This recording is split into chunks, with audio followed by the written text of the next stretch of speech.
Hammaga assalomu alaykum, hurmatli obunachilar.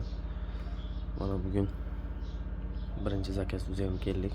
Samkoshda xolodilnik Samsung morozilka yaxlab ketgan, xolodilnik kamera yaxlatmay qo'ygan. Shu bo'yicha murojaat qildilar. Mana hozir xolodilnikni mozg upravleniya qismini ochdik. Tekshirish jarayoni ketadi, kompressor zapiska oladimi, shuni kutamiz. Bu xolodilnik biz No Frost modellardan bo'ladi.